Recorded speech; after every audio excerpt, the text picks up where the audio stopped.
working on a new pattern that includes this little box, and I did the bottom differently than I would normally do it, so I'm doing a short video tutorial just to show how to do that in my pattern.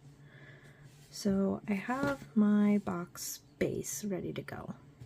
Now normally I would actually just use the back loops only and just single crochet through those, but I wanted a more defined base in this guy, so instead I'm doing a back post single crochet. So since it's different, I'm going to show you guys how I did it. Now for my pattern you'll be doing 40. I suggest keeping count because it is kind of hard to tell where you are. So, and this yarn isn't the best to show, but I don't have any other yarn right now that I want to use for this. So here's my first single crochet of my last round, and here's my second. So to start this off, you take your hook, you insert it through the back of that first single crochet and then through the front of the second one. So you're kind of almost folding them in half, almost like you're going to single crochet them together. And you yarn over, pull through both parts, so you're wrapping your yarn around the post of that single crochet. And then you yarn over and finish off your single crochet as normal. I'm going to mark it, that way I can keep track of where I am. I'll show you how I did it again. So here's that second single crochet from that row, and here's your third. So you went through the front of this one in the last back post. Now you go in through the back of that one and the front of your next one. Yarn over, pull up a loop, yarn over, pull through both. So I'm going to show it a few more times and then I'll skip to the end to show you what it should look like. Remember, you go through the back of the one that you just did the front, and then go through the front of the next one.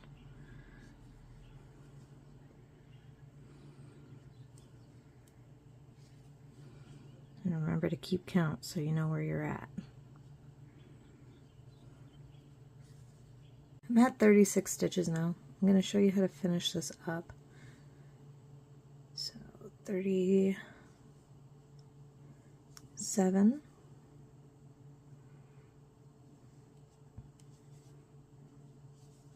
38, now 39, and it looks like you might be done because you're already at that stitch marker. But if you recall, when we did the first back post single crochet, we went through the back of the first single crochet, but we never went through the front of it, and every one of these went through both back and front. So we need to do that again between the last single crochet and the first. Now you're not going to go through the first single crochet of the previous round because that is down here and it's going to cause your base to kind of shrink. Instead you go through the back of the first single crochet and around that back post single crochet you made at the very beginning, and that's where you pull up a loop. So again, through the back of the last single crochet in the previous round, through the front of that first back post single crochet. Let me get a closer up view. Through and through. And then you pull up your loop and single crochet, and that'll be your last back post. If you decide to do joined rounds, it's going to be a little bit different because obviously you chain one and slip stitch at the end, so you will be able to access that back post pretty easy, but because we're doing continuous rounds, you'll have to do it that way. Now don't worry if your bottom, bubbles out a little bit. It will flatten out as you keep working. And also don't worry if your box tends to look like a basket with the round edges. Once you add on the flaps, it will get that more square shape because of the flaps, and that bottom will balance out. It might have a little bit of a bump to it, but that's okay, because if you know what the pattern is, you know that this little guy is going to sit right inside, and if a cat fits, it sits. It doesn't care if the bottom bumps out a little bit.